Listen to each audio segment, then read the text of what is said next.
Halo pemirsa, apa kabar? Kita ketemu lagi ya di Reportase Weekend untuk hari ini. Tentunya dipersembahkan dari VOA dan acara ini disiarkan dari studio VOA di Washington DC.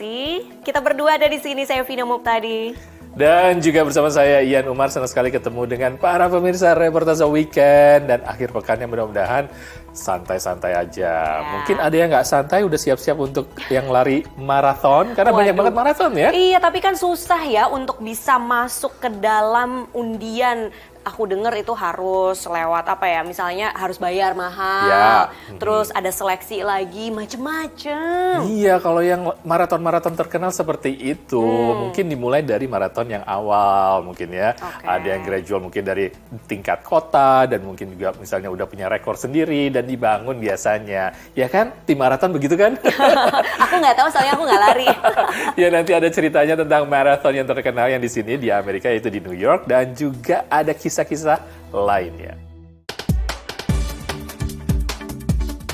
Ajang lari internasional New York Marathon kembali diselenggarakan secara penuh sejak pandemi, diikuti oleh 50.000 peserta. Peminat lomba ini selalu membludak tiap tahunnya, membuat pendaftaran jadi sangat ketat. Meski demikian, pelari Indonesia nyaris tidak pernah absen mampir ke ajang ini.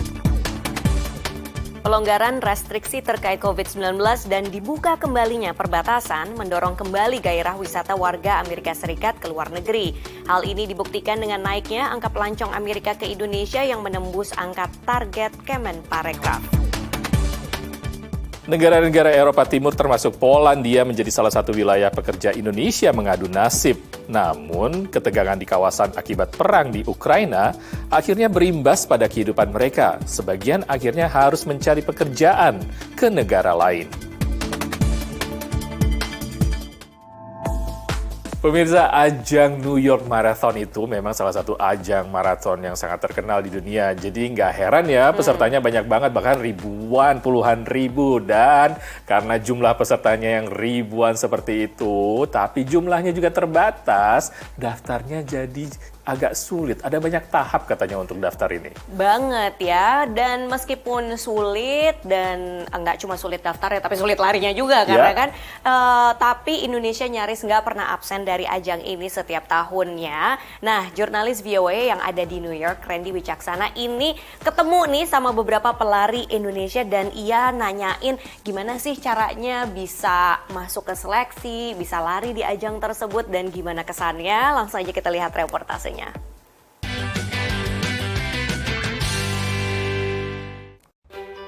Ini Hasan Ramdan dan Derisa Zahara yang terbang ke New York City demi New York Marathon 2022.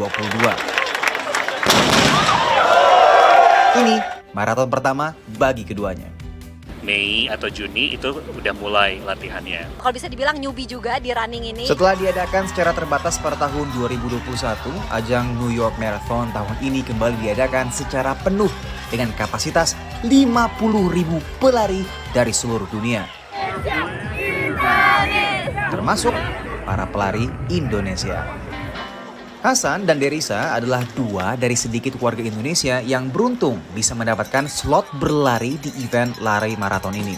Angka 50.000 mungkin nampak seperti slot yang besar. Tapi peminat lomba lari ini luar biasa besarnya sehingga membuat pendaftaran menjadi sangat ketat. Beberapa jalur tak jarang membuat peserta harus merogoh kocek lebih dalam di luar tiket maraton yang seharga $295 Amerika atau kurang dari 5 juta rupiah. Dari 84.000 pendaftar jalur undian tahun ini, hanya sekitar 10.000 saja yang lolos undian. Derisa salah satunya. Setelah si race ini selesai, kali beberapa bulan setelahnya itu bakal dibuka tuh buat loterinya. Jadi kita tinggal masukin nama, register di NYRR, terus nanti beberapa bulan kemudian kita dapat email kalau misalnya kita dapat slotnya atau enggak. Sementara Hasan butuh upaya lebih keras untuk dapatkan slot larinya. Namanya 9+1. 9-nya itu race, 1-nya itu volunteer. Hasan harus ikuti 9 lomba lari yang diadakan oleh New York Road Runners dan 1 kali jadi sukarelawan pada New York Marathon sebelumnya. itu jadi kayak volunteer buat ngasih minuman buat para runner. Nah, yang jadi pertanyaan, apa yang membuat para pelari asal tanah air mau repot-repot lari maraton sampai ke luar negeri seperti di event New York Marathon ini? It's a great question. Kebanyakan memang mencari pengalaman lari istimewa. Karena magical city-nya itu ya, jadi kita pengen berada di situ, terus kayak view-nya it's gonna be amazing. Kita akan run the 5 bridges in New York through 5 boroughs. Namun sebagian lainnya, ini menjadi pembuktian untuk diri sendiri. Saya tuh hidup dengan satu ginjal, jadi saya buktikan bahwa saya masih bisa sehat gitu. 42 km dan 5-6 jam kemudian, Sekarang apa yang dirasakan tubuh? Sekarang kaki kayak mau copot sih. Tapi, you know what? I overcome the pain. keduanya kini siap kembali ke tanah air dengan kaki pegal dan pengalaman yang tak terlupakan. Dari New York Marathon, Finish strong! Randy Wicaksana dan Andira Inaya, VOA.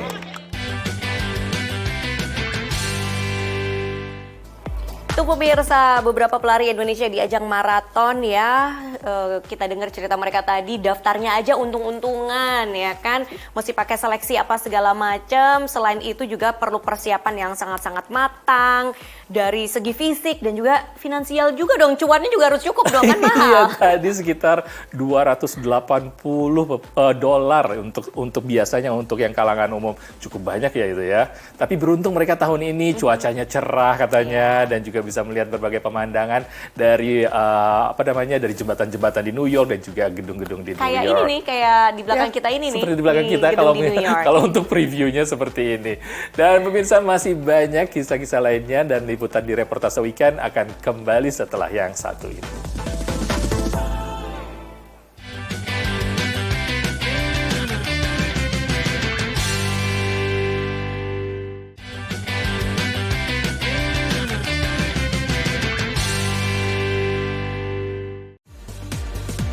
Pemirsa, Anda masih bersama Reportase Weekend, dan kita ketahui memang banyak sekali pekerja-pekerja migran yang datang ke luar negeri dan juga pekerja dari Indonesia contohnya. Mereka banyak yang datang juga misalnya ke Timur Tengah dan juga datang ke sini ke Amerika ya untuk bekerja. Dan ke benua lain juga contohnya ke benua Eropa, terutama ke benua Eropa Timur katanya ada.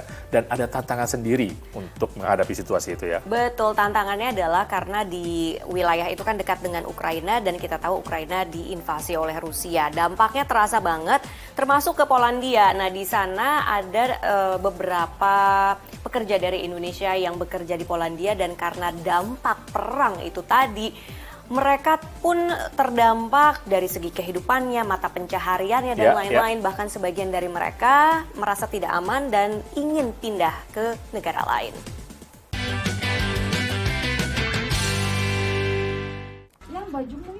Kerja keras dan pantang menyerah menjadi moto hidup Esther Ratnawati dan Tino Sofianto, pasutri asal Jombang, Jawa Timur. Selama musim panas tahun ini, keduanya bekerja di salah satu perkebunan raspberry di Sotutonio, sebuah kota kecil di Portugal bagian selatan. Di sini tergantung, kalau buahnya lagi banyak bisa sampai 12, 13. Kalau saya kan bagian packing buah atau tempelin stiker label pada kemasan buah, itu kadang 13 jam, 12 jam. Saat ini saya berada di wilayah selatan Portugal.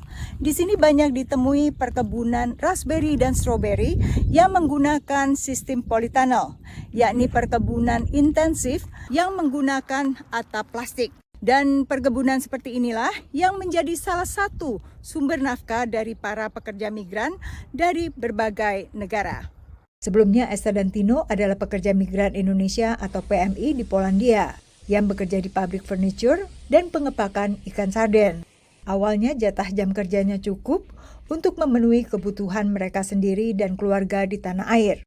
Namun, kondisinya berubah akhir Februari. Efek perang Ukraina Rusia, jadi banyak berdatang pengungsian dari Ukraina. Jadi kita kompetisi orang Asia sama orang Ukraina untuk mencari job. Jadi jam kerja di Polandia itu makin lama makin berkurang.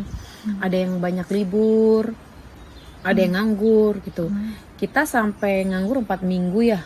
Esther dan suaminya lalu mengadu nasib ke Portugal. Dan sebagian lainnya menurut Esther pindah ke negara Eropa lainnya termasuk Belanda.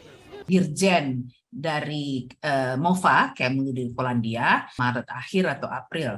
Beliau yang me-alert, mungkin mesti diperhatikan bahwa memang saat ini aspek keamanan harus dilihat, kemudian juga karena banyak pengungsi Ukraina, ada lapangan pekerjaan yang memang akan diprioritaskan bagi pengungsi Ukraina.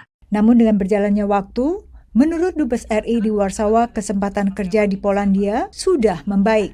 Justru banyak permintaan pengisian lowongan pekerjaan khususnya di pengepakan ayam, kemudian ada yang di tukang las, habis itu ada yang di perkebunan, mereka minta. Tetapi memang saya yang memang agak hold dulu. Dan ini menurut Eko, pekerja pengalengan ikan di Gdansk, Polandia Utara, dalam beberapa bulan terakhir bahkan sudah ada PMI baru. Banyak Mbak, masih banyak. Baru datang itu yang dari PT saya sendiri itu sekitar ada 11 orang. Yang 4 orang kalau nggak salah sudah masuk ke tempat kita, ke pabrik kita. Yang 6 lainnya itu kemarin langsung direkrut di Salmon. Sementara Esther dan Tino masih enggan kembali ke Polandia. Meski pada musim dingin, musim panen berakhir. Lebih enak sini, karena di sini kan nggak terlalu dingin. Paling tidak nggak ada salju. Kalau musim panas? Tetap dingin kan. Keduanya berencana mengadu nasib ke Spanyol, bekerja di restoran di Madrid. Dari Portugal dan Alexandria, Virginia, Yuni Salim dan tim VOA.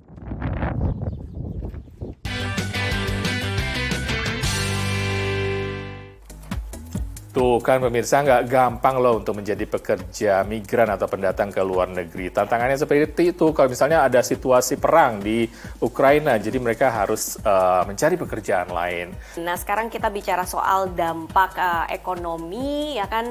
Tadi perang berdampak pada ekonomi, ada juga pandemi juga berdampak pada perekonomian. Ini termasuk juga terjadi pada warga Amerika Serikat yang ketika semasa puncak pandemi pada ngerem aja di rumah, ya kan, karantina, nggak pergi kemana-mana. Terus sekarang perbatasan sudah dibuka di mana-mana, termasuk perbatasan negara Indonesia. Akhirnya muncul yang namanya revenge traveling. Ini adalah orang-orang yang kebelet banget pengen traveling, ya kan, termasuk orang Amerika pengen banget bisa travel ke Indonesia. Kita lihat liputannya.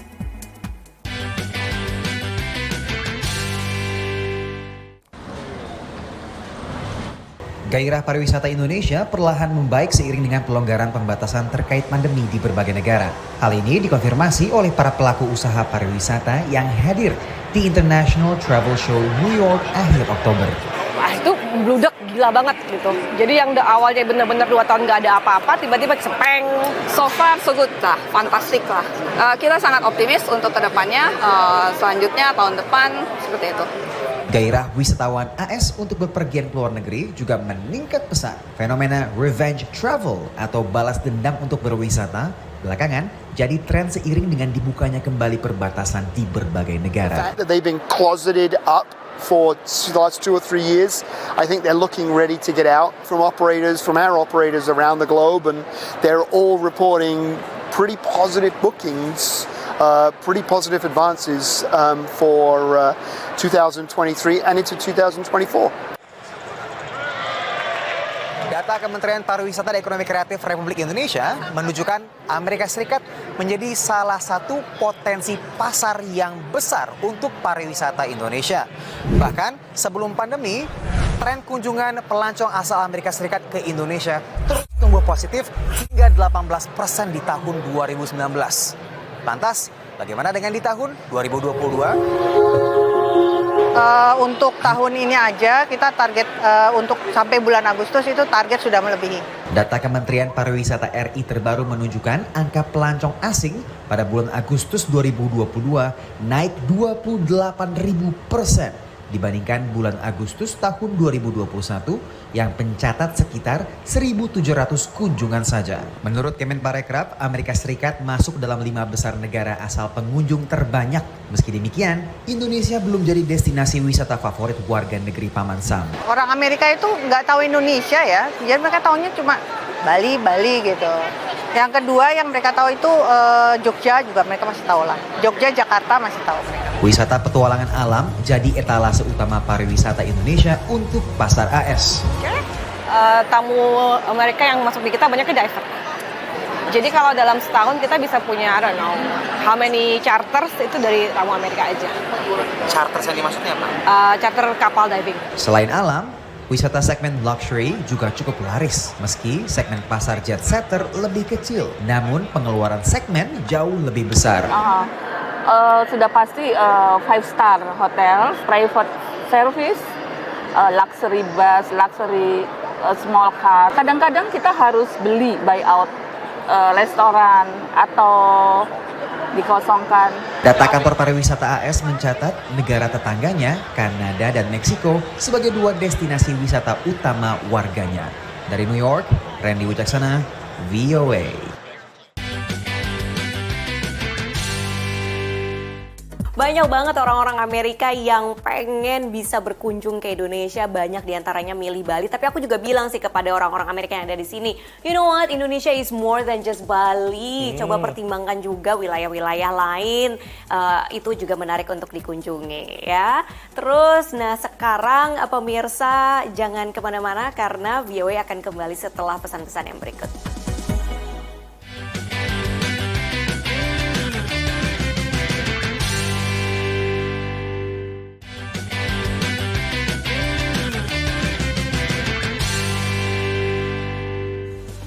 Pemirsa, welcome back di Reportase Weekend. Kalau di segmen sebelumnya tadi kita udah ketemu sama beberapa pekerja Indonesia yang kerja di kayak pabrik dan juga sektor pertanian di luar negeri, tepatnya di Eropa kan ya. Nah sekarang kita mau ajak pemirsa untuk ketemu sama perempuan Indonesia yang bekerja sebagai cleaning lady. Jadi memberikan jasa bersih-bersih ke rumah-rumah di Amerika Serikat. Ya, Ibu Tati atau biasa dikenal juga dengan Eva di sini, dia adalah pekerja keras. Katanya dia bekerja non-stop 7 hari selama 1 minggu. Ini pekerjaan berat loh untuk membersihkan rumah, membersihkan apartemen. Tapi pengen tahu nggak sih pemirsa, gaji seorang petugas kebersihan seperti ini untuk memberikan jasanya buat rumah ataupun juga buat apartemen, dan berapa sih penghasilannya? Yuk kita Terus kepoin. seberapa berat sih pekerjaannya? Kepo banget gue. Tentunya Reportase Weekend ada jawabannya hanya di liputan berikut.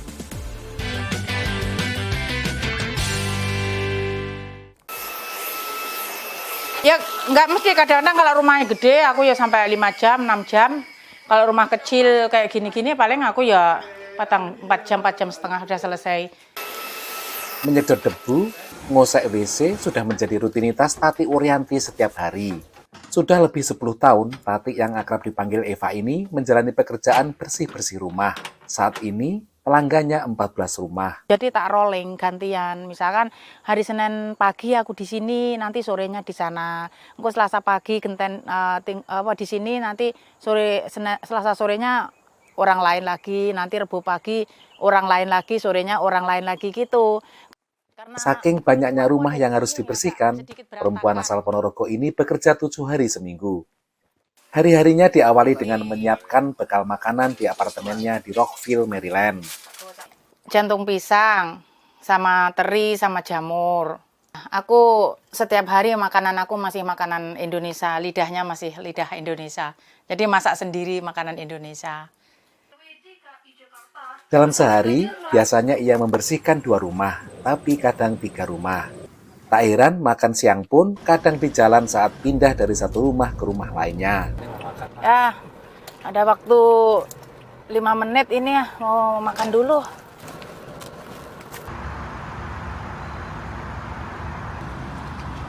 Vicky, cerangnya hidup, Vicky. Salah satu pelanggan Eva paling lama adalah keluarga Ottenstein. Ia pernah menjadi pekerja rumah tangga di keluarga ini dan tinggal bersama mereka sampai anak-anak mereka besar. Sekarang, ia 2 kali seminggu ke rumah ini untuk bersih-bersih. I love Eva. Eva is like a sister to me. She's respected. We respect her. We treat her like she's family. We love her and she loves us. It's like family. It's not like boss and employee. Pokoknya itu sama kita itu. Udah kayak saudara kalau di sini itu kata aku. Nggak ada rasa kamu pembantu itu nggak ada. Aku itu kerja sama orang-orang itu. Keluarga Ottenstein adalah keluarga Yahudi Amerika. Saat Eva masih tinggal di rumah ini, mereka menghormati Eva yang beragama Islam. She's Muslim. Great. And she fasts on Ramadan and she prays and she takes a day off on a holy day. And then she's there for all our Jewish and holidays. she helps us on the Jewish holidays. So she's well-rounded. But we're not Doesn't matter. We don't have judgment. We try not to judge like that. Eva datang ke Amerika tahun 2001 untuk bekerja pada keluarga diplomat di Kedutaan Besar Bahrain di Washington DC. Namun ia hanya bertahan 3 bulan, kemudian keluar dan bekerja pada keluarga Ottenstein. Dengan hanya berbekal ijazah sekolah dasar, Eva tidak merasa malu melakoni pekerjaan kasar. Apalagi di Amerika, pekerjaan kasar pun imbalannya layak. Sorry, aku bukan sombong loh ya, ini kenyataan karena aku ya kerjaku tahu sendiri kayak gitu. Aku seminggu sih bisa mendapatkan 16.50, kadang-kadang 17. $1.700. Iya, per minggu ya. Kalau sekarang dirupiahkan, Eva bisa mengantongi 100 juta lebih sebulan. She came to this country young and without an education, and she works hard, found jobs because she's loyal and hardworking and kind and good and ethical, honest. She's the epitome of the American dream, exactly. I love my Eva. Namun untuk mewujudkan mimpi Amerika itu perlu tekad kuat dan pengorbanan. Kerja keras, insya Allah hasilnya memuaskan gitu loh. Emang tapi ya capek di situ. Capek mas, capek. Badan tuh udah sakit semuanya sebetulnya. Tapi ya dengan senang hati aja aku. Dari Rockville, Maryland, Supriyono, VOA.